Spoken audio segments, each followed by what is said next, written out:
Novamente, peço por gentileza que ocupem seus lugares. Senhoras e senhores, para sua saudação, convidamos ao palco o presidente da SIC Caxias, Celestino Oscar Louro.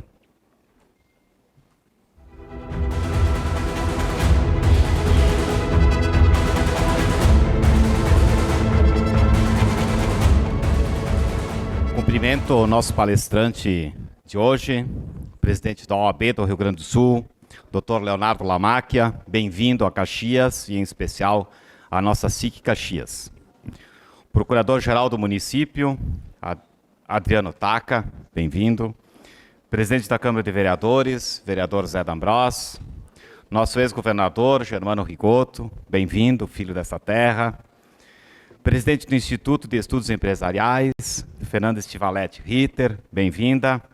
A imprensa, senhoras e senhores.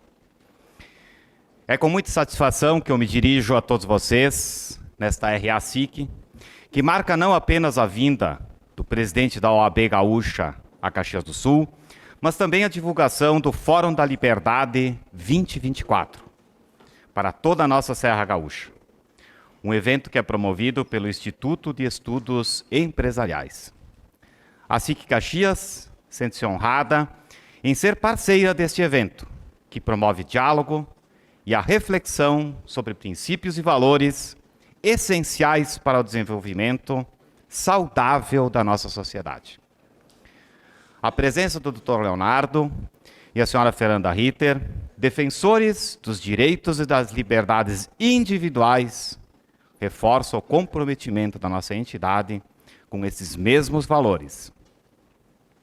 A liberdade é um princípio firmemente defendido pela nossa SIC Caxias, ao lado de outros valores igualmente importantes, como a democracia, a ética e a transparência. Acreditamos que a liberdade é base sobre a qual construímos nossas vidas, nossos negócios e a nossa comunidade. Defendemos as liberdades individuais, a liberdade econômica e a liberdade de expressão e opinião, imprescindíveis para uma sociedade saudável e dinâmica.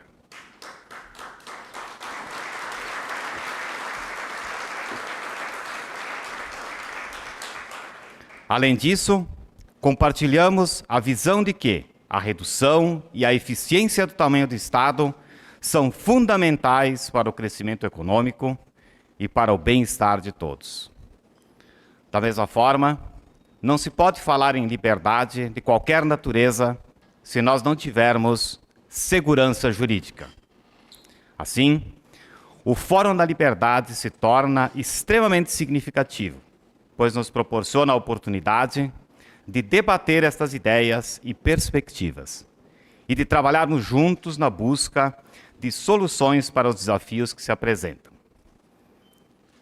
Com a participação de pessoas comprometidas, temos certeza de que alcançaremos avanços na busca por uma sociedade mais próspera. Agradeço novamente, presidente Lamacchia, por aceitar o nosso convite e compartilhar conosco o seu conhecimento e a sua experiência. Por fim, eu não posso deixar de mencionar a importância e o sucesso da realização da 32ª Mercopar, aqui em Caxias do Sul. Esse evento, que reuniu empresas com suas inovações e tecnologias, desempenha um papel fundamental no fortalecimento da economia, não apenas da nossa cidade, mas de toda a região e de todo o Rio Grande do Sul.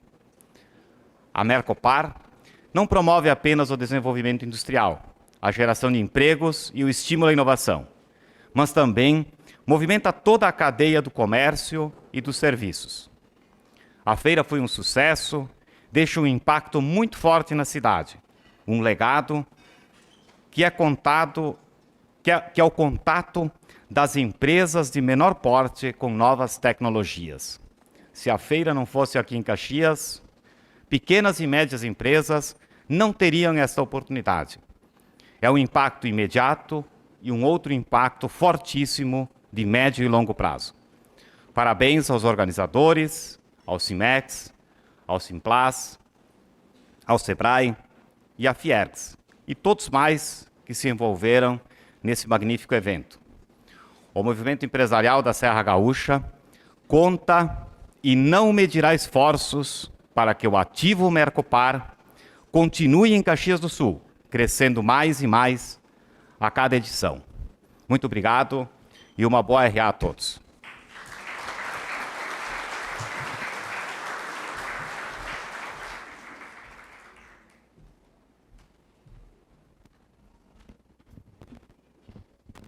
Obrigada. Na vitrine RA de hoje, recebemos a associada Estera Medicina Estética e Capilar. A Estera oferece tratamentos faciais e corporais, incluindo transplantes capilares. A associada trabalha com tecnologia avançada e com profissionais qualificados em constante atualização. A clínica tem seu foco na autoestima e bem-estar dos pacientes. A Estera organizou um sorteio de 2 brindes para vocês.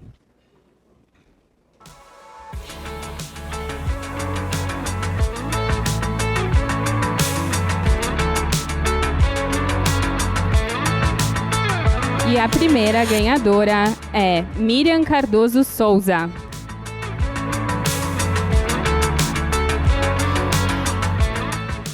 E o segundo ganhador, Oli Paz. Parabéns! Retirem seus...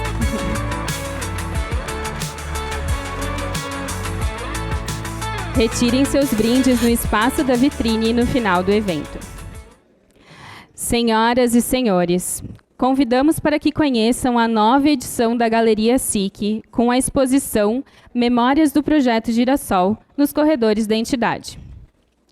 O Projeto Girassol foi lançado pela Grale no ano de 1998 e integra ações de responsabilidade social da empresa. A exposição conta com 40 imagens geradas com auxílio da inteligência artificial das lembranças dos participantes do projeto. Neste momento, convidamos para que assistam ao teaser do Fórum da Liberdade, que acontecerá nos dias 4 e 5 de abril de 2024.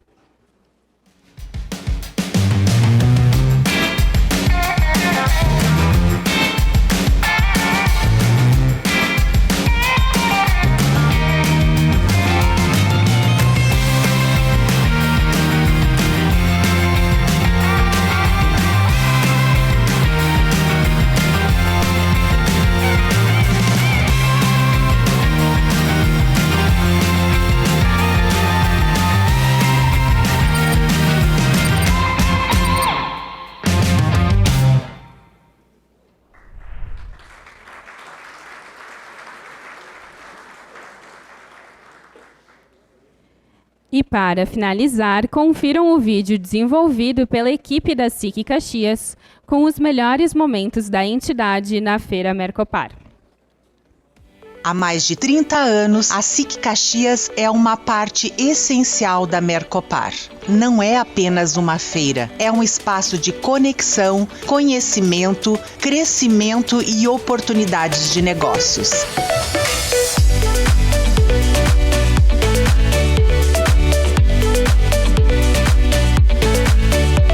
Uma parceria que transforma negócios, impulsiona a economia e inspira o futuro.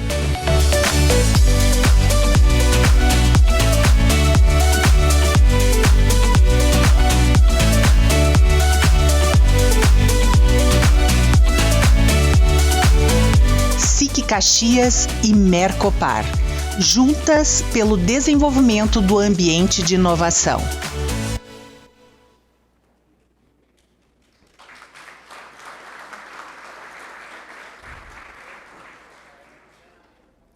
Lembramos que as perguntas devem ser realizadas através do Slido. Você pode acessar a ferramenta escaneando com a câmera do seu celular o QR Code dos telões ou nas suas mesas. Neste momento, convidamos ao palco para a sua apresentação Leonardo Lamacchia. Bem-vindo à RA SIC Caxias.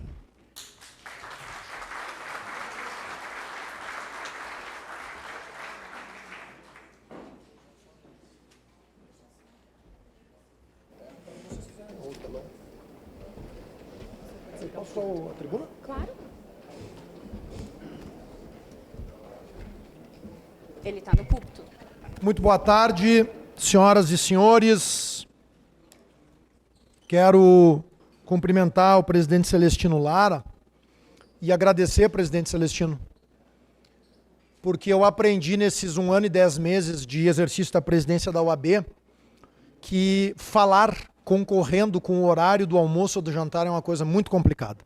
Então já queria até pedir que fossem servindo o almoço para eu não concorrer com este horário sagrado, mas dizer, presidente Celestino, da minha alegria de estar aqui na SIC de Caxias, e me lembrava há pouco, saudando a nossa presidente da subseção de Caxias do Sul, doutora Ana Furlan, que nesse palco eu já me manifestei no lançamento da candidatura da presidente Ana, foi aqui realizada um grande evento, casa cheia como estamos hoje. Então, por várias razões, pela acolhida que tive agora antes na reunião, pela nossa identidade de visões e de propósitos, me sinto absolutamente em casa e agradeço muito, em seu nome, a toda a diretoria da SIC, a todos que vieram ouvir um pouco de algumas posições nossas neste período na OAB do Rio Grande do Sul.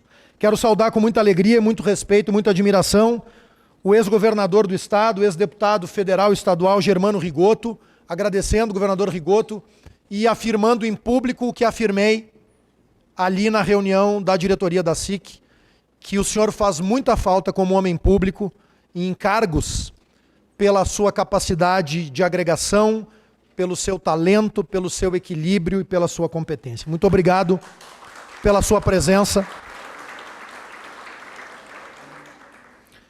Saudar o Procurador-Geral do município de Caxias do Sul, doutor Adriano Taca, presidente do IEE, Instituto de Estudos Empresariais, Fernanda Estivalete Ritter. Parabéns, Fernanda, pelo trabalho, parabéns pelo lançamento de mais um Fórum da Liberdade, evento no qual são debatidos temas muito importantes e, mais do que nunca, importante que tenhamos fóruns como o Fórum da Liberdade. Um prazer grande te ter aqui também. Muito obrigado por estar participando deste momento de lançamento do Fórum da Liberdade. Saúdo o presidente da Câmara de Vereadores de Caxias do Sul, vereador Zé D'Ambrós, minha presidente, Ana Carla Hendler Gava Furlan, presidente da subseção da OAB de Caxias do Sul, e o seu vice-presidente Maurício Graziotin. Saudar o Daniel Randon, presidente da Randon Corp e presidente do Transforma RS, e agradecer muito, Daniel, também pela acolhida. O Daniel me trouxe até aqui a SIC, já disse que só para ver o nível que eu estou hoje, o meu motorista foi o Daniel Randon, só para vocês terem ideia de como cheguei bem acompanhado aqui na SIC. Então, Daniel, muito obrigado pelo carinho de sempre e pela presença. E se me permitem, de uma forma muito breve, mas eu não posso deixar de fazer referência aqui a alguns colegas, advogadas e advogados, muito importantes nesse nosso trabalho de ordem, uma obra coletiva que nós temos na OAB do Rio Grande do Sul, e faço, em primeiro lugar, uma saudação aos ex e sempre presidentes da OAB de Caxias do Sul, com muito carinho, com muito respeito, com muita admiração, ao Seu Barbosa, a Ir Paulo Luz e Graziela Vanin. Queria pedir uma salva de palmas a esses grandes líderes da advocacia gaúcha, e sempre faço com muito respeito aos nossos ex-presidentes. E eu sempre digo, governador Rigoto, que os nossos ex-presidentes representam o passado pelo que fizeram, o presente por continuarem presentes na advocacia e na vida da OAB, e estando presentes, estão ajudando a construir o nosso futuro. E também quero destacar aqui a presença da nossa ouvidora da mulher, advogada, conselheira Áurea Born, do conselheiro Daniel Melo Barreto, do nosso presidente Rui Robalos, presidente da subseção de Nova Petrópolis, e, por fim, saudar todas as senhoras e os senhores também aqui presentes na pessoa do ex-presidente da Fiergs, Dagoberto Lima Godoy. Gostaria de fazer muito mais saudações, mas se a gente incumprir das saudações, acaba se alongando, então sintam-se todos saudados e cumprimentados. Eu vou iniciar essa minha manifestação usando duas expressões que utilizei no dia 16 de fevereiro de 2022. A pior ditadura é a ditadura do poder judiciário. Contra ela não há a quem recorrer. Essa expressão usei no meu discurso de posse no Teatro Dante Baroni, em Porto Alegre, e de lá para cá as coisas só pioraram. Queremos leis que governem os homens e não homens que governem as leis. Essa expressão usei no dia 16 de fevereiro de 2022 no Teatro Dante Baroni, na posse solene da UAB do Rio Grande do Sul. E de lá para cá, as coisas só pioraram. No último dia, há 15 dias atrás, tivemos uma reunião em Brasília dos presidentes de seccionais, compareceram 15, e do presidente do Conselho Federal da UAB, com o ministro do Supremo Tribunal Federal, Alexandre de Moraes. O objetivo da reunião, e por isso que digo que de 16 de fevereiro de 2022 para cá as coisas só pioraram, foi para requerermos que os processos do dia 8 de janeiro que foram afetados ao plenário virtual, depois de terem sido realizadas 3 sustentações orais no plenário físico do Supremo Tribunal Federal, para que essa decisão de afetação dos processos ao plenário virtual fosse revista. E eu também não posso perder, presidente Celestino, a oportunidade, neste fórum qualificadíssimo, de uma das mais importantes instituições empresariais do Rio Grande do Sul e, quem sabe, do Brasil, que é a SIC de Caxias. Eu não posso perder a oportunidade de ocupar essa tribuna. Por isso que devolvi o microfone e pedi para usar da tribuna.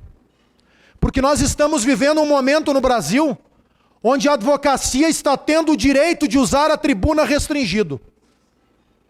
E não vai ser o Supremo nem nenhum tribunal desse país que vai tirar uma advogada ou um advogado da tribuna. Porque quando nós ocupamos uma tribuna, nós usamos da palavra em nome do cidadão, de uma pessoa física ou jurídica, da sociedade.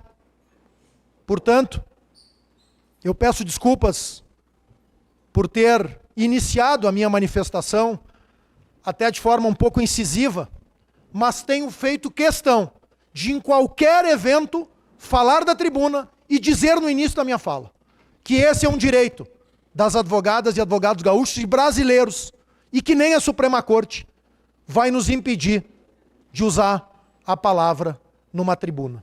Até porque, nos regimes de exceção, nós não fomos impedidos de usar a tribuna em nome do nosso Constituinte. E por isso, presidente Celestino, que aproveitei este fórum qualificadíssimo para dizer que nós lançamos uma campanha da UAB do Rio Grande do Sul. Esta campanha diz que vídeo gravado não é sustentação oral. E não é mesmo. Porque vídeo gravado, primeiro, não é assistido, na maioria das vezes, e nós temos provas de que estes vídeos no plenário virtual não são assistidos. E segundo, porque a sustentação oral é o momento em que nós podemos usar da palavra em nome do nosso constituinte, seja uma pessoa física ou jurídica, podemos fazer uma questão de fato, uma questão de ordem e assistir ao debate que está sendo produzido pelos julgadores naquela sessão de julgamento, coisa que não é possível no plenário virtual. A UAB não é contra a figura ou a ferramenta do plenário virtual, desde que seja uma opção da advogada ou advogado retirar o processo do plenário virtual e ter um julgamento presencial ou telepresencialmente. Então eu fiz questão de abrir a minha manifestação reafirmando, pela qualidade deste evento e desta plateia, reafirmando esta nossa campanha e esse nosso brado, que não é uma pauta corporativa.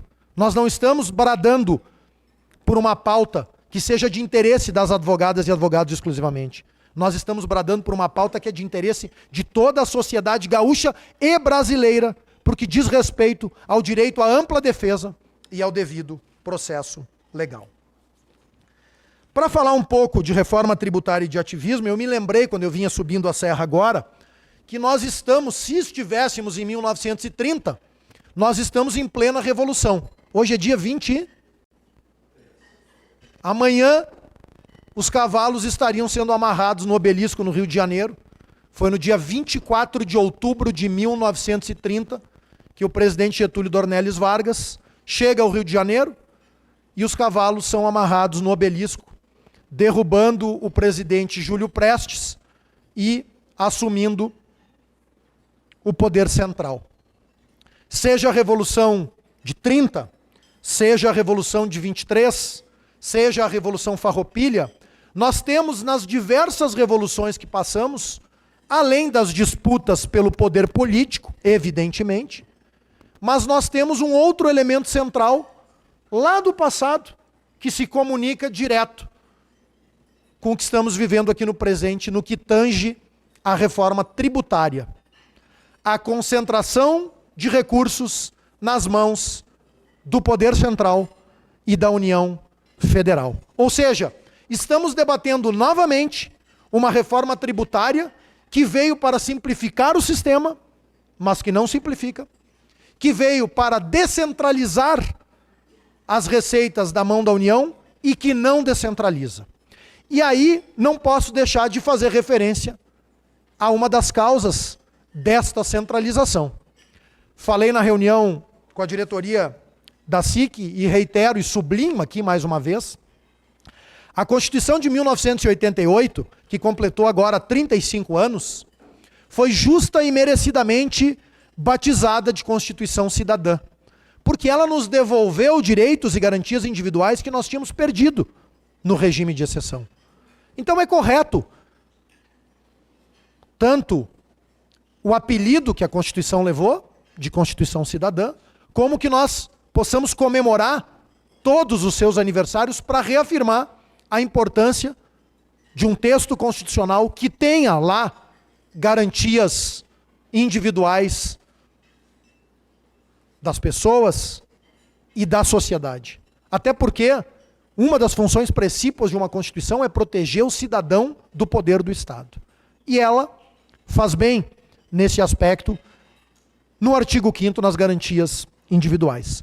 O problema, e o governador Rigoto foi um grande especialista no tema reforma tributária, o problema é que a Constituição de 88 criou contribuições lá no artigo 149 que são instituídas pela União e que não são divididas com os estados e municípios. E este artigo 149 e estas contribuições ampliaram este processo de centralização dos recursos.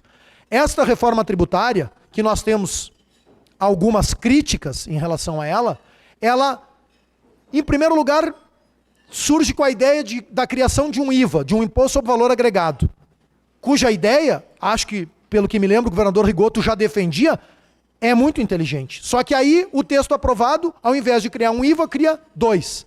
A Contribuição Brasileira de Serviços, a CBS, e o Imposto Brasileiro de Serviços, o IBS. Então já não cria um imposto único.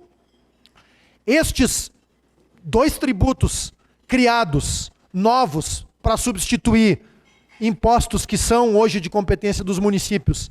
Segundo, se afirma, porque aí tem uma outra crítica que eu reitero aqui, que nós temos feito publicamente, esta reforma tributária tramitou de maneira quase secreta, sem que houvesse um amplo debate na sociedade, e foi colocada, me perdoem uma expressão chula ou grosseira, goela abaixo da sociedade brasileira, porque foi disponibilizada no plenário da Câmara 20 e poucos minutos antes de iniciar o processo de votação. Então eu tenho convicção que muitas deputadas e deputados sequer conseguiram ler o texto da reforma tributária, que vem para desonerar a indústria, presidente Celestino, Daniel Randon.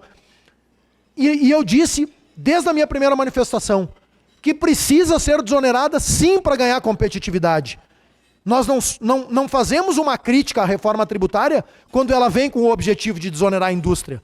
A nossa crítica é que, a pretexto de desonerar a indústria, o Estado brasileiro não pode tirar a mão do bolso da indústria e colocar a mão no bolso do setor de serviços e dos profissionais liberais. E a advocacia, assim como os demais profissionais liberais, foram duramente atingidos por este texto que foi aprovado na Câmara. Então, a nossa crítica à reforma tributária é no sentido de que nós não tivemos um debate mais amplo, e eu me lembro, porque a OAB Gaúcha foi uma das únicas que fez uma audiência pública no dia 19 de junho, em Porto Alegre, para fazer um amplo debate.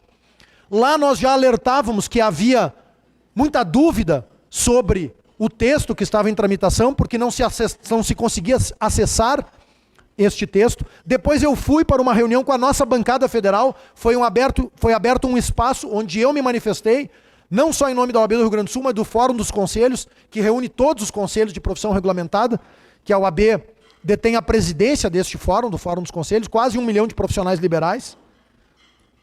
E lá estava também, governador Rigoto, o prefeito Sebastião Melo, que também fez uma crítica à reforma, porque os municípios, sobretudo os médios e grandes, perdem a capacidade de fazer política fiscal com a criação desses dois tributos. Então, o prefeito Melo dava o exemplo em Porto Alegre do 4º distrito, que é uma região degradada da cidade, e que hoje ele tem condições de aumentar ou diminuir o ISS daquelas empresas que queiram lá se instalar, para que aquela região degradada tenha maiores investimentos. Com a criação desses dois tributos, o município perde a sua capacidade de fazer política fiscal. Então, nos parece que esta proposta de reforma tributária, e lá na bancada federal um deputado me disse: presidente Lamáquia, por que o senhor está tão nervoso com a proposta de reforma tributária, se há 30 anos no Brasil se discute reforma tributária? E é verdade.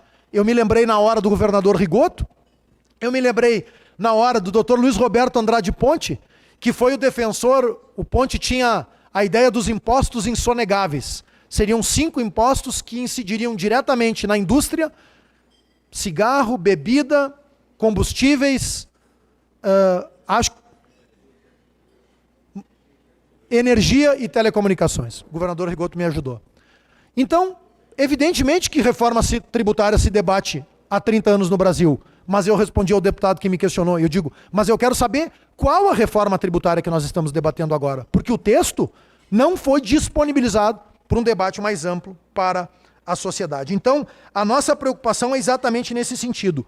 Dizer que uma proposta de reforma tributária que prevê 10 anos de transição é uma reforma que veio para simplificar o sistema, com todo o respeito e pedindo vênia àqueles que entendem diferente, não nos parece que a reforma seja para simplificar o sistema. Ela onera os profissionais liberais, fazendo com que a nossa tributação aumente em torno de 20%, podendo chegar a 35%.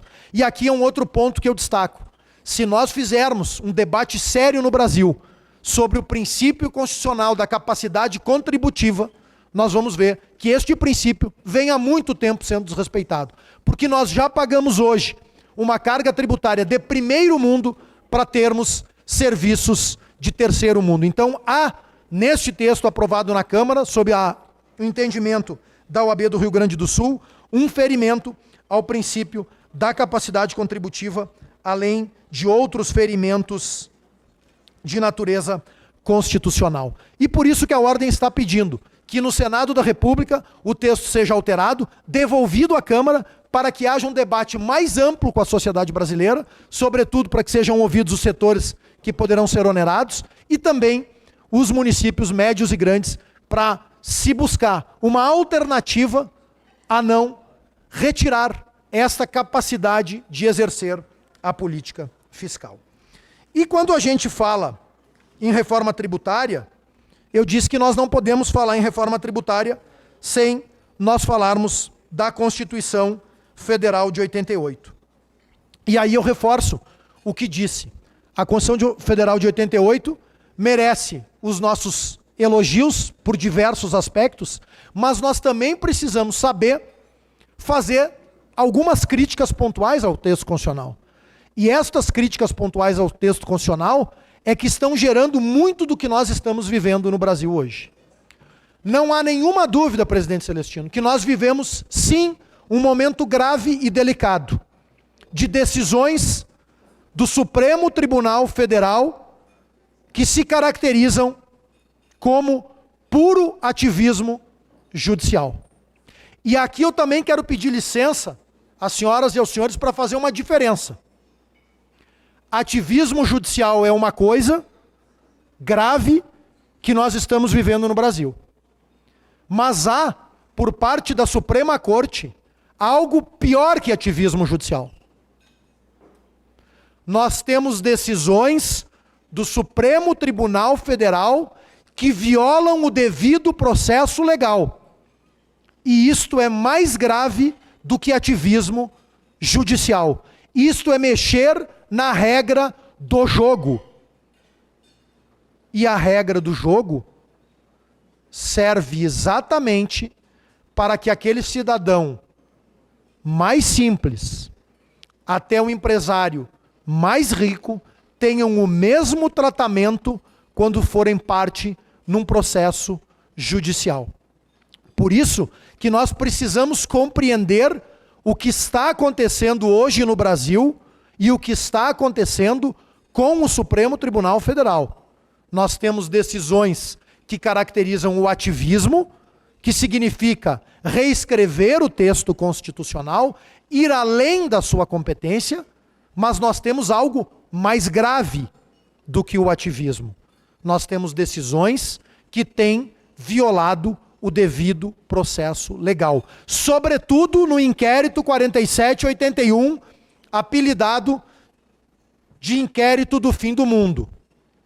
Um inquérito aberto de ofício, sem que hajam nas suas decisões manifestação do Ministério Público. Aí já há ferimento à regra do jogo. Não poderia ter sido aberto de ofício, não poderiam haver decisões tomadas de ofício sem manifestação do Ministério Público. E há aí usurpação de competência clara e inequívoca do Ministério Público por parte do Supremo. Quando eu falo em Supremo, e faço um parênteses, não há aqui nenhuma crítica à instituição Supremo Tribunal Federal, que é absolutamente necessária para que qualquer país tenha democracia, e democracia, presidente Celestino, é o único caminho, governador Rigoto, para que qualquer nação tenha desenvolvimento, paz e prosperidade. Assim entendido,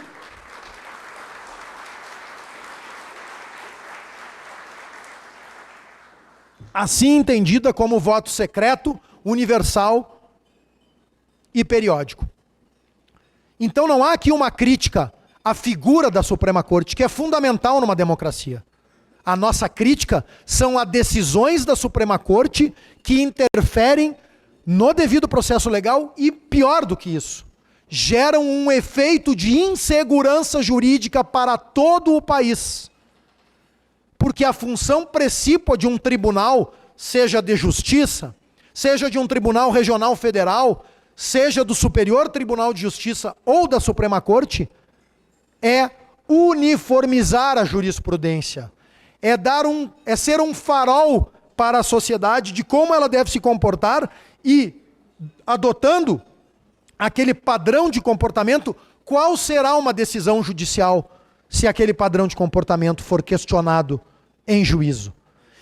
Então, se é a função precípua dos tribunais uniformizar a jurisprudência, e se o Supremo Tribunal Federal é a Suprema Corte do país, nós vamos muito mal no que tange a este exemplo que o Supremo tem dado para o sistema de justiça. E isso tudo acaba gerando insegurança jurídica. E insegurança jurídica afasta investimentos.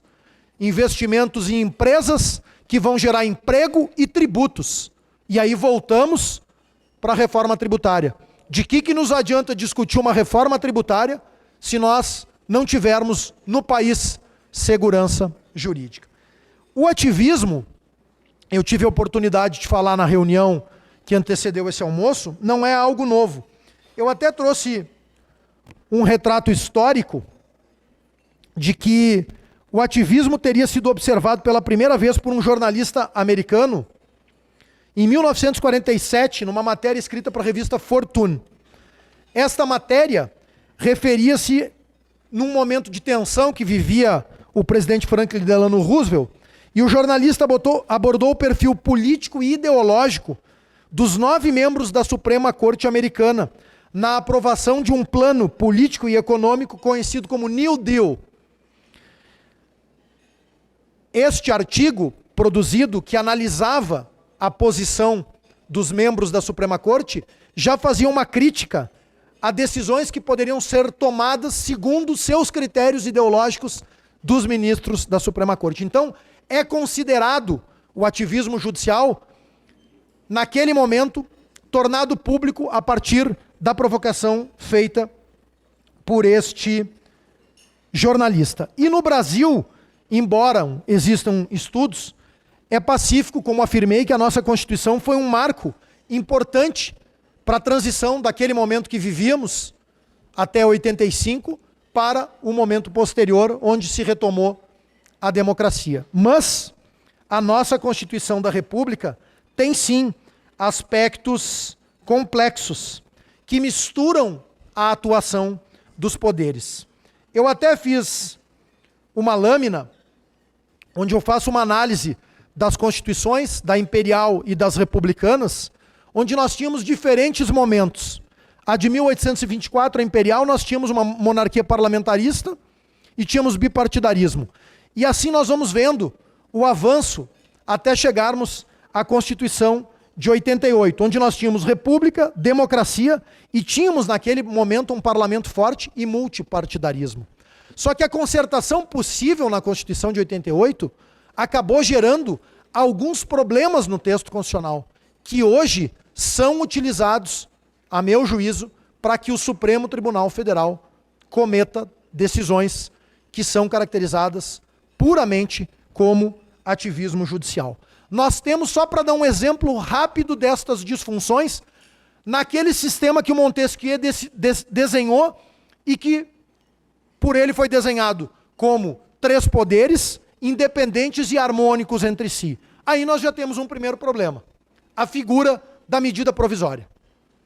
A medida provisória autoriza o poder executivo a legislar. E aí nós temos um segundo problema.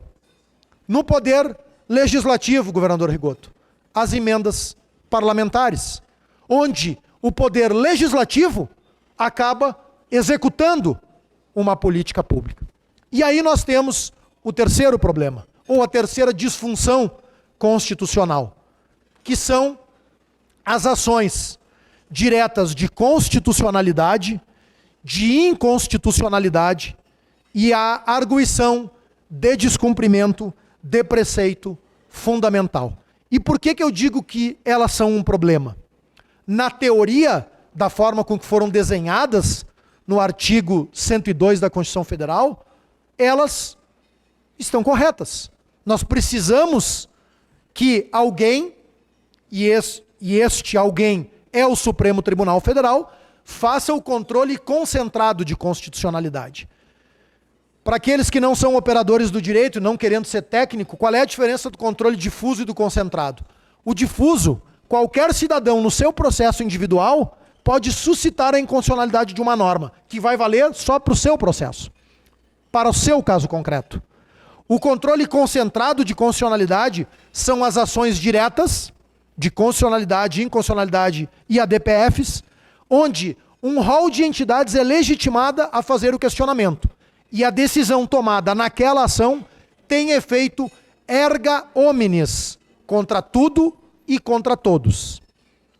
Por que eu digo que hoje as ações diretas são uma disfunção constitucional e são diretamente responsáveis pelo que nós estamos vivendo em termos de ativismo judicial? Eu vou dar um dado para as senhoras e para os senhores que está nesta lâmina que eu produzi. Esta lâmina demonstra o número de ações de cumprimento de preceito fundamental ajuizadas no Brasil, no Supremo Tribunal Federal. 2016, 60. 2017, 68. 2018, 54. 2019, 82. E agora o destaque. 2020, 135. 2021, 154 ações de descumprimento de preceito fundamental, ADPFs, ajuizadas no Supremo Tribunal Federal. Portanto, o Supremo tem sido, como nunca, provocado a se manifestar sobre temas que, muitas das vezes, não são da sua competência privativa. Ao contrário, são da competência privativa da Câmara e do Senado da República. E aí, as senhoras e os senhores devem estar pensando, então eu estou sendo contraditório, porque eu disse que o Supremo Tribunal Federal tem sido culpado por decisões que não geram segurança jurídica, que o Supremo Tribunal Federal tem cometido ativismo judicial, e eu agora estou dizendo que a culpa não é do Supremo. Continua sendo do Supremo. Porque o Supremo faz um juízo de admissibilidade destas ações. Tanto das ações diretas, de constitucionalidade e inconstitucionalidade, como das ações de descumprimento de preceito fundamental. E nós vemos neste gráfico que há um alargamento do entendimento da Suprema Corte no sentido de receber essas ações. Ou seja, o Supremo poderia sim estar sendo mais rígido no juízo de admissibilidade dessas ações, olhando para algumas ações e dizendo, esta matéria não é competência do Supremo decidir. Este tema deve ser debatido no âmbito do parlamento. Nós tivemos já no Brasil algumas decisões da Suprema Corte que se caracterizaram como ativismo e que no seu mérito foram elogiáveis, dignas de aplauso, como a decisão das células tronco embrionárias. O problema é que quando nós temos uma decisão que ultrapassa o limite de competência de um determinado poder, como no caso específico do Poder Judiciário, ela pode ser, ora, uma decisão cujo mérito é importante, mas ali na frente nós podemos ter uma decisão cuja a ideia e o resultado não sejam os mais adequados. Por isso que não pode haver a extrapolação das competências privativas de cada um dos poderes, como lá atrás desenhou Montesquieu. Cada um tem que exercer o seu poder dentro das suas atribuições e competências, a fim de não invadir o poder do outro. E nós vimos, ao longo destes últimos anos, esta invasão de competência do Supremo Tribunal Federal para com o Parlamento. O governador Rigoto, com a experiência imensa que teve, e como grande parlamentar que foi, dizia antes do início do almoço, que também há um responsável aí, eu acho que é importante que seja dito também, há uma responsabilidade evidente do parlamento brasileiro, tanto da Câmara quanto do Senado, porque tem sido omisso em determinados temas e tem sido omisso em relação à sua fiscalização, que deveria fazer do Supremo Tribunal Federal, quando este cometeu e vem cometendo excessos. Há uma discussão válida também, alguns defendem que, quando o parlamento não decide, abre espaço para o Supremo decidir. Eu não me filio respeitosamente a esta corrente, porque eu penso que se o parlamento não conseguiu tomar uma determinada decisão e fazer regulamentar e fazer virar lei, é porque não houve a concertação de forças necessárias para que aquilo virasse lei. E isso não autoriza, pelo menos não está escrito no texto constitucional, que autorizaria o Supremo a invadir a competência do Poder Legislativo. Mas há uma corrente que entende que sim, que a ausência de deliberação do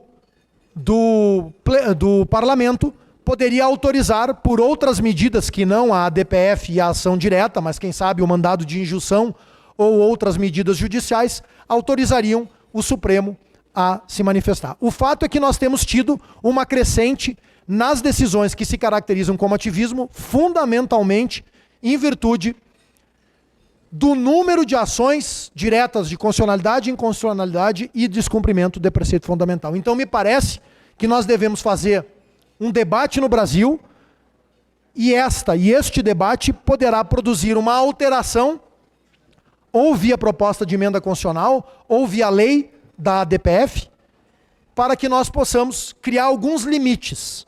Outro problema que tem sido verificado é que muitos partidos pequenos que não têm representação efetiva no Congresso Nacional perdem um determinado debate no âmbito do parlamento e no dia seguinte estão ingressando com uma ação no Supremo Tribunal Federal, judicializando quase que como um terceiro round de debate político que deveria ser exclusivamente realizado no âmbito das duas casas legislativas e não na Suprema Corte. Então, eu entendo que nós poderíamos promover um debate sobre as ações diretas e, neste debate, limitarmos o seu espectro de atuação e, mais do que isso, fazermos com que partidos políticos só possam ajuizar essas ações para provocar a Suprema Corte se eles tiverem um mínimo de representação razoável dentro das casas legislativas, para que não haja o que está ocorrendo hoje, que é, efetivamente, este debate quase que como um terceiro round do debate político. A própria Constituição Federal estabelece claramente no artigo 5º, inciso 2, que ninguém será obrigado a fazer ou deixar de fazer alguma coisa, senão em virtude de lei. E este é o princípio do império da lei. No Estado de Direito, ninguém está ou ninguém deveria estar acima da lei. Nem o Supremo Tribunal Federal, muito menos os seus ministros. Todos estamos submetidos, ou deveríamos estar, presidente Fernando, ao império da lei. E vejam que hoje há também uma correlação de forças no Brasil que também precisa ser rediscutida. O parlamento, para agir em relação ao Supremo Tribunal Federal, precisa de uma proposta de emenda constitucional. 3/5, com a conta que fizemos ali na reunião de diretoria, se não me trai a memória, 49 votos. Um ministro do Supremo com uma decisão monocrática afeta o parlamento, declara inconstitucional uma lei ou suspende os direitos de um parlamentar, como aconteceu no ano passado. Então vejam que há omissão, sim, por parte do Senado e da Câmara, mas também há uma correlação de forças que não está justa e equanimemente distribuída pelo sistema que foi desenhado na Constituição de 88 e que durante muito tempo funcionou adequadamente. Portanto, presidente Celestino, eu penso que seja urgente que nós façamos um debate sério no Brasil, independente de qualquer posição ideológica, porque este debate e os excessos, eles ora podem desagradar um lado, logo ali na frente poderão desagradar o outro. Por isso que não pode se transigir em relação a nenhuma espécie de excesso. O Supremo Tribunal Federal tem a obrigação de respeitar a regra do jogo e o devido processo legal para que este país tenha segurança jurídica e para a Suprema Corte seja um farol para os demais tribunais. Porque senão nós vamos começar, e já estamos tendo, exemplos no juiz na comarca mais distante que olha para este exemplo e também se sente, daqui a pouco, autorizado a não respeitar a regra do jogo. Portanto, o ativismo judicial tem sido mais recorrente no Brasil nos últimos 2 anos, e a causa, como destaquei ou tentei destacar aqui, é exatamente a partir das ações diretas. Eu trouxe aqui, presidente Celestino, alguns exemplos, eu não sei quanto tempo eu tenho mais. Quanto? 55 minutos? Só 5. Eu trouxe aqui alguns exemplos que demonstram que o ativismo não é novo. O recurso extraordinário 955-227 era o tema 885. E o recurso extraordinário 949-297 foi por unanimidade nestes 2 recursos. O plenário do Supremo considerou que a decisão definitiva da chamada coisa julgada sobre tributos recolhidos de forma continuada perderia os seus efeitos, caso a Corte se pronunciasse em sentido contrário. Foi aquele exemplo clássico que nós vimos esses dias de relativização da coisa julgada. Este, para mim, é um exemplo claríssimo e gravíssimo nos últimos tempos de geração de insegurança jurídica partindo da Suprema Corte Brasileira. Nós tivemos outros casos de repercussão, que foi a discussão a respeito da possibilidade da execução da pena após a condenação de segunda instância. E por mais de uma oportunidade, o Supremo voltou a discutir o tema que colide com a presunção de inocência constante na Constituição Federal, em menos de 9 meses, mudando de posição. Outra decisão que afeta a noção e o exemplo de segurança jurídica que deveria ser dado. Trouxe também o exemplo que já referi da ação direta de inconstitucionalidade 3510, na qual foi questionada a constitucionalidade da manipulação das células tronco-embrionárias, abrangidas pelo artigo 5º da Lei 11.105 de 2005, a Lei de Biossegurança. Esse foi um dos grandes dilemas analisados pelo Supremo e foi uma decisão considerada como ativismo judicial, mas que referi e reitero, no mérito, muito correta. Então, o ativismo, ele tem efetivamente crescido no Brasil e isso tem que ser motivo de preocupação de todos nós, de toda a sociedade brasileira. Agora, já que me deram esses 5 minutos finais, presidente Celestino, agradecendo mais uma vez a oportunidade de falar para um fórum tão qualificado aqui na SIC de Caxias do Sul, eu iniciei essa minha manifestação dizendo que uma coisa era ativismo e que outra coisa era ferimento ao devido processo legal. Então nós temos que separar bem essas duas coisas e temos que reagir, como a OAB Gaúcha se orgulha de ter feito, de forma isenta e equilibrada no ano passado, apontando por notas públicas e pedindo providências da própria Suprema Corte quando nós entendemos que determinadas decisões violaram o devido processo legal. Isto é muito além e muito mais grave do que ativismo judicial. Isso não pode ser tolerado pela sociedade brasileira na medida em que mexe na regra do jogo e dá, como também afirmei, um exemplo para os demais tribunais que podem, interpretando esta decisão do Supremo Tribunal Federal, estas decisões do Supremo Tribunal Federal também violar o devido processo legal. A citação que fiz a respeito do plenário virtual é um exemplo.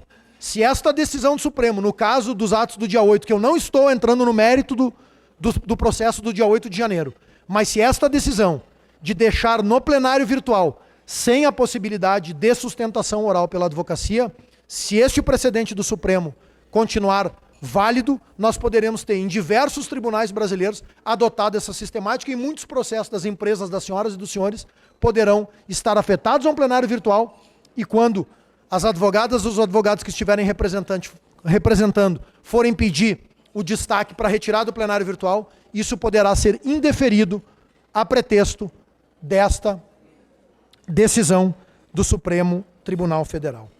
E nunca é demais lembrar, presidente Celestino, que a maturidade de uma democracia se explica pelo respeito das autoridades às normas constitucionais. Portanto, aquele que deve, por missão constitucional, guardar a Constituição, defender a Constituição, que é a Suprema Corte, não pode jamais interpretá-la lendo o que não está escrito no texto constitucional, ou pior, violando o texto expresso na Constituição, que é garantia fundamental de qualquer cidadão brasileiro. Justiça e ativismo são termos e conceitos que se repelem e que não há como conciliá-los.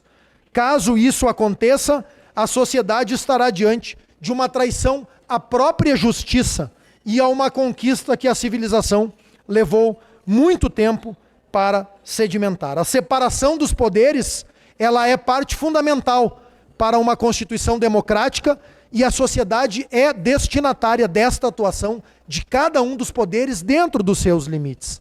A flexibilização excessiva de um ativismo tendente a concentrar o poder apenas nas mãos de um órgão, ou pior, de uma pessoa, não pode ser aceita sob pena de nós estarmos traindo o próprio conceito de justiça. E maior relevo ganha essa discussão em face de decisões monocráticas que acabam, como também destaquei no início, concentrando em um único ministro um poder literalmente supremo que pode declarar a inconstitucionalidade de determinada lei ou ato normativo. Para concluir, efetivamente, agradecendo muito a atenção de todas as senhoras e os senhores, espero não ter estragado agradável almoço que tiveram, mas quero reafirmar aqui o compromisso da OAB Gaúcha de continuar sendo defensora do Estado democrático de direito e da democracia na sua integralidade, presidente Celestino. Eu também afirmei isso na reunião e vou reafirmar. Vi muito no ano passado defesa da democracia e do Estado de Direito pela metade, porque só se dizia que não se podia e não se pode ter um regime de exceção de volta no Brasil, e a OAB Gaúcha falou isso por meio de nota, mas eu não via esta mesma defesa em relação a excessos que eram cometidos pelo Supremo Tribunal Federal. Falar dos excessos cometidos pelo Supremo e repudiar qualquer regime de exceção, isso sim é uma defesa integral da democracia e do Estado de Direito. E eu quero aqui reafirmar o compromisso, que enquanto for presidente da OAB Gaúcha, nós vamos defender a democracia e o Estado de Direito na sua integralidade, mesmo que em determinados momentos estejamos fazendo sozinhos, porque essa é a tradição da OAB do Rio Grande do Sul. Muito obrigado, até uma próxima oportunidade, parabéns pelo evento.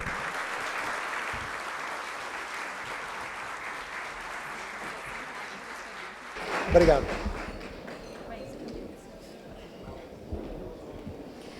Agradecemos pela apresentação e convidamos o presidente da SIC para a condução das perguntas. Presidente Lamáquia, é muito bom vê-lo defender com esta paixão e esta veemência as suas ideias. E a mim, eu queria ter o direito de discordar, se fosse o caso, mas jamais cogitar poder calá-lo. Essa é a democracia. Isso é o que todos nós aqui esperamos, podermos debater, discutir no campus das ideias, mas jamais o silêncio. Jamais o silêncio. Eu tenho inscrito aqui para uma pergunta o nosso ex-presidente, Milton Corlatti. Boa tarde, presidente Celestino, presidente Lamáquia, boa tarde a todos. Eu queria fazer uma perguntinha simples. Como que o presidente vê essa intervenção do Supremo e o Senado e o Congresso aceitarem calados, tal como a grande mídia que foi taxada de fechar a boca e ninguém fala nada? Por que esse silêncio do Congresso e do Senado? Como tu vê isso? Obrigado, presidente, pela pergunta e pela oportunidade. Esse foi um tema que o governador Rigoto destacou com muita propriedade ali na reunião, né? Que há uma flagrante omissão da Câmara e do Senado. Eu acho que, de alguma maneira, o Fórum Privilegiado é um pouco responsável por essa situação, porque o Supremo Tribunal Federal acaba sendo a única instância de julgamento de parlamentares. Então, muitos parlamentares têm processos em tramitação no Supremo Tribunal Federal. Penso que se nós rediscutíssemos, como já foi posição da OAB, inclusive me lembro, quando meu irmão era presidente da OAB Nacional, esse foi um dos temas que ele provocou o debate do Fórum Privilegiado, ou do Fórum por Prerrogativa de Função, se assim quiserem, mais tecnicamente falando. O Fórum de Prerrogativa de Função, eu acho que ele é um dos responsáveis, né? E segundo, nós realmente temos visto que o parlamento ele está sendo fraco em relação, porque ele tem mais do que a prerrogativa, ele tem a responsabilidade de fiscalizar os demais poderes. Esta é a função precípua do parlamento, e em especial do Senado da República. Então, eu vejo realmente com preocupação, porque é a competência e a atribuição do poder legislativo que estivesse fiscalizando e, inclusive, se manifestando nessas oportunidades. E por isso que eu também fiz questão ali de destacar que o parlamento precisa de uma PEC, precisa de 49 votos do Senado para fazer alguma alteração, e o Supremo, um ministro, tem o poder de, numa decisão monocrática, tomar uma decisão que interfira ou que relacione-se ao poder legislativo. Por isso que nós precisamos fazer esse debate no país. Nós já temos uma posição da OAB no sentido de que os ministros do Supremo têm um mandato, né? Essa já é uma posição. Há algumas propostas de emenda constitucional tramitando no Senado, uma era do ex-senador Lazinha Martins, para mudar a forma de composição do Supremo, havendo uma democratização maior na indicação dos ministros. Então nós precisamos debater isso no país. O problema é que no ano passado ninguém conseguia falar em relação a este debate. Hoje eu vejo que já há um entendimento maior da sociedade, porque eu acho que passou aquele período mais grave da polarização, ou mais complexo da polarização. Então hoje eu vejo muitas pessoas que no ano passado ainda entendiam que o Supremo não estava errando, hoje se preocupam e estão dispostas a fazer um debate mais amplo. Mas quem deveria puxar e provocar esse debate é o Senado. Muito bem. Presidente Lamacchia, eu tenho diversas perguntas aqui no nosso slide, o que prova a atenção e a polêmica que esses temas todos causam nessa plateia. E nós vamos então fazer mais uma pergunta do governador Rigoto e uma da plateia e encerramos. Alô. Primeiro, presidente Celestino, eu quero cumprimentá-lo. A qualidade das reuniões almoço, dos convidados das reuniões almoço da SIC tem sido algo constante, importante. Trazer aqui o presidente da Ordem dos Advogados do Brasil, seção Rio Grande do Sul, Leonardo Lamacchia, é um exemplo disso.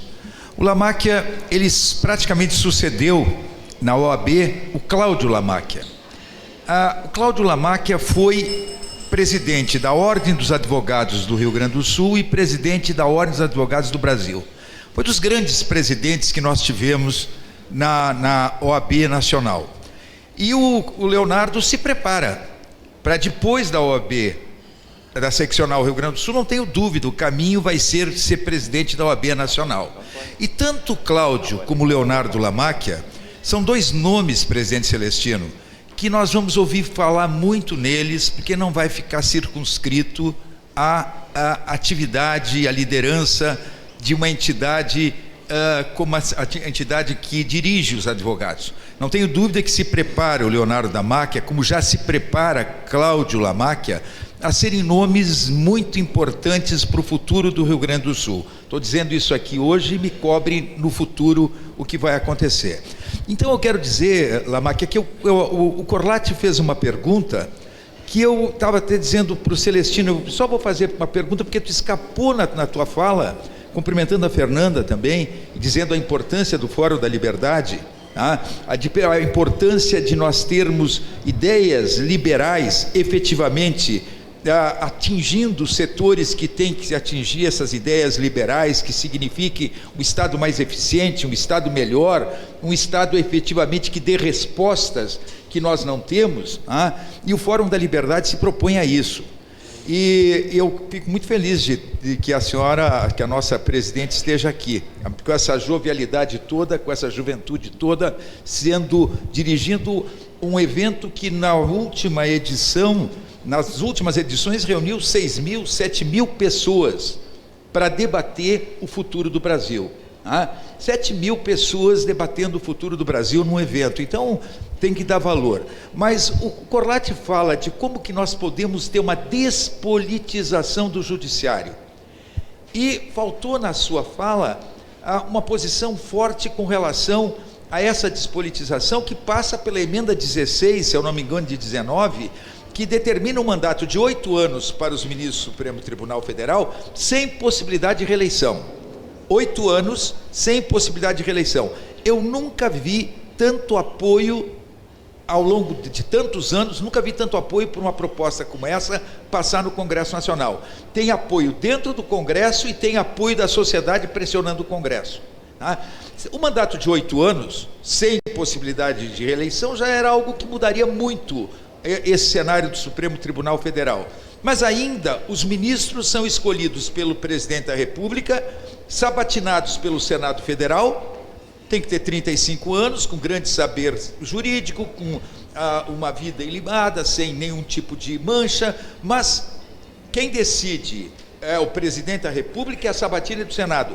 Lembra alguma vez, presidente Lamacchia, de algum ministro ter sido rejeitado pelo Senado Federal? Teve uma vez, uma única vez.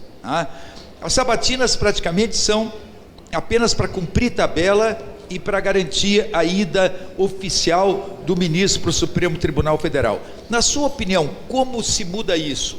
Além do mandato de 8 anos, o que mais pode acontecer, pode ser feito? Mas, mais uma vez, cumprimento o presidente Celestino e cumprimento o presidente Lamáquia pela bela explanação e pela boa reunião que tivemos hoje. Quero agradecer ao governador Rigoto. Com um cabo eleitoral desse, imagina se eu não vou ser eleito presidente da OAB Nacional. Com um cabo eleitoral dessa qualidade, mas eu quero lhe dizer, governador Rigoto, lhe agradecer muito as palavras. A OAB do Rio Grande do Sul tem sido, para mim, o maior desafio de toda a minha vida. Eu não me sentia preparado, continuo não me sentindo, é um desafio diário. O meu compromisso é com uma gestão aqui no Rio Grande do Sul. E quem sabe, no futuro, a gente não prevê essas coisas, né? Mas não sei se a gente vai conseguir 2 vezes fazer um gaúcho chegar lá. Demorou 90 anos para o Cláudio Lamáquia chegar lá, para mostrar a dificuldade que é, né? Mas o meu objetivo princípio é honrar a advocacia gaúcha, fazer um bom mandato aqui. E eu acho que nós estamos fazendo, e aí quero dividir com a presidente Ana Furlan, que está aqui, e com todos os colegas que eu citei antes, porque a nossa obra é verdadeiramente coletiva. A ordem é o trabalho de centenas de advogadas e advogados. Nós estamos conseguindo fazer uma gestão muito ativa, e prova disso é que nós, mesmo no ano passado, muito difícil, de forma isenta, equilibrada, sem nos movimentarmos por paixões ideológicas, dissemos o que tinha que ser dito. Quanto a essa PEC, eu acho que seria um grande avanço nós termos a figura do mandato, seria um grande avanço. Eu acho que nós precisamos discutir as ações diretas, para que o Supremo tenha menos discricionariedade no recebimento destas ações, tenha um limite mais claro e objetivo. Isso já vai ajudar muito para que o Supremo não interfira em determinadas decisões, porque ele não vai poder fazer como está fazendo hoje, de acordo com o gráfico que eu mostrei.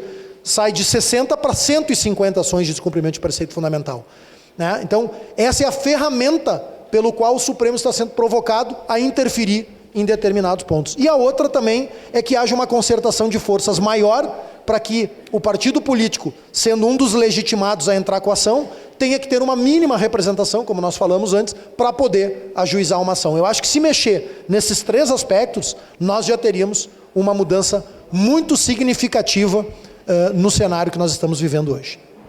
Muito bem, para encerrarmos então, doutor Gravina, nosso ex-presidente.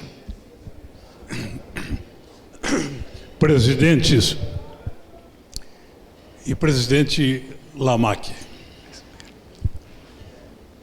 de tudo que eu ouvi de sua parte, tem a minha aprovação. Pergunto, quem fala mais alto? O Congresso ou o Supremo Tribunal? Essa é uma resposta que tem que ser dada.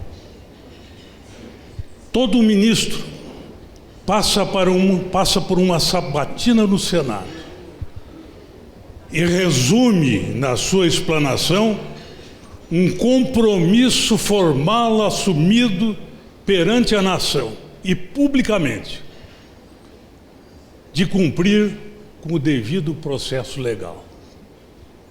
Está lá. As gravações e as atas, estão lá as promessas deles. Quem cobrou estas promessas até hoje? De maneira formal, com as tais ferramentas que o presidente falou agora há pouco. Nós temos uma ferramenta para esse caso de descumprimento, é o impeachment. Mais, presidente, ouvi de sua exposição sempre a menção de ativismo de alguns ministros do Supremo. Essa expressão está incorreta. O correto é termos a coragem de dizer que eles estão cometendo intervencionismo. Substituir essa expressão ativismo por intervencionismo. Ativismo para eles soa como um elogio, uma demonstração de que eles são os tais. Vejam o que aconteceu há poucos dias, a manifestação do ministro Gilmar, puxando para si, né, o reconhecimento de que se nós temos democracia e se o Lula foi eleito graças ao Supremo. Está dito. Isso não é ativismo, isso é intervencionismo. Intervir um poder no outro é da mais alta inconstitucionalidade. Este é o conceito que nós temos que ter. Estão cometendo inconstitucionalidades a varrer, como o caso do inquérito citado pelo nosso presidente Lamáquia. O inquérito do fim do mundo. Imaginem que esse inquérito foi instaurado com base no regimento interno do Supremo Tribunal, que não passa de uma disposição autonômica, o que quer dizer elaborada pelos próprios membros do Supremo para valer dentro da casa deles. No entanto, estamos fazendo desse regimento uma lei erga omnes, quando na verdade ela tinha que ficar entre as paredes do Supremo Tribunal. Muitos desses ministros certamente não tomaram conhecimento da obra de um ilustre, de um eminente jurista gaúcho, Rui Cirne Lima, que o seu Tratado de Direito Administrativo deixa bem claro o que se trata, o que é uma disposição autonômica e o limite que ela tem para a sua aplicação. Portanto, estamos convivendo com um ato inconstitucional e provocador da tranquilidade do país inteiro, sem uma maior reação da nossa sociedade. E é nisto que eu peço permissão ao presidente, porque ele não está na mesma linha, já demonstrou isso, da nossa OAB Nacional. A OAB Nacional tem este pecado de não bater com a devida firmeza nesse inquérito inconstitucional. É isto e muito mais que poderia dizer nesse momento, porque as inconstitucionalidades estão se somando em cima deste ato, com mau exemplo à magistratura nacional. Muito obrigado. O presidente está fazendo sinal, sei que já o tempo esgotou, mas eu não podia perder essa oportunidade de me dirigir ao meu presidente, ao presidente da minha OAB. Muito obrigado. Obrigado, presidente.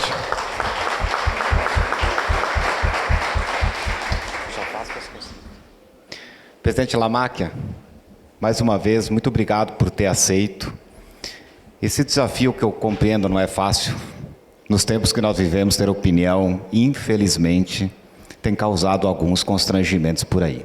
Parabéns pelo desprendimento, parabéns mais uma vez pela veemência e pela firmeza com que tens defendido aquilo que tu acredita. E a nós, permita discordar só isso, mas jamais proibir. Obrigado por estar em Caxias.